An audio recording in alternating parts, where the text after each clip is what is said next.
knew something wasn't good. My head hurt really bad, and there was a lot of blood. And by that point, Town and Nelson's ambulance showed up. And at this time, I have 3 broken ribs, but I couldn't feel them. I just climbed into the ambulance on my own power, and it was like almost everything was just completely fine, minus blood. I remember talking to the EMTs, and I remember them bandaging me up, and Keene's ambulance showed up. I got out of one ambulance, climbed into the other, and they're basically like, all right, just talk to me the whole time. We don't care what you say. They're telling me we're 10 minutes to Cheshire. Got wheeled in on a stretcher, and there was a fish and game officer waiting for me, and I remember him clearly. I was talking to him, telling him what happened. We started talking about fishing. I was laying there, and I was starting to get a little fuzzy at this point. I mean, it's been like an hour and a half or so. I remember getting my clothes cut off me, head shaved, and by that point, one of the ER doctors, Dr. Everly, she asked me if I could raise my left arm, which I could. She said, okay, how about your right? I kind of got up here. She's like, all right, can you tell me your name? And I basically just looked up at the lights in the ceiling, was just like,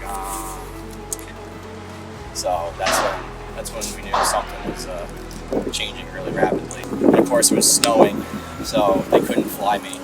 That was the last thing I remember.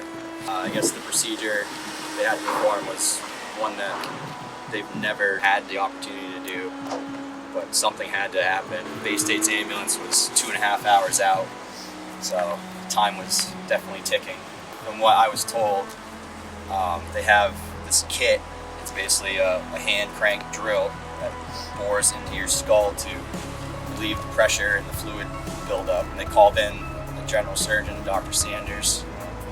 He actually had been trained on this procedure before, so he had a grasp of what to do, but obviously never had to apply it in a real life scenario. He basically held the drill bit while Dr. Everly just hand cranked away, and it was finally to relieve the pressure enough to where I was stable until Bay State showed up with their ambulance 36 hours later in Springfield, Massachusetts Bay State Medical Center. I had no idea where I was. I thought I was just going to come in and get stitched up. I'd spend the night and then just be on my way, but little did I know that was not the case. I feel great. Yeah. Honestly, it's like nothing even really happened.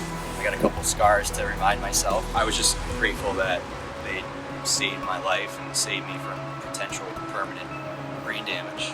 Without them, I don't know what would have happened. Without my friends being there, if I was by myself that night, I don't know what would have happened. So there's a lot of what ifs, that you can't really think about. I was just very appreciative of their efforts, heroic actions. There's really not a whole lot that they can't handle, or you can throw at them. It's their job to help people, and that's why they do it. So they take pride in it, and just know that you're in good care when you come here.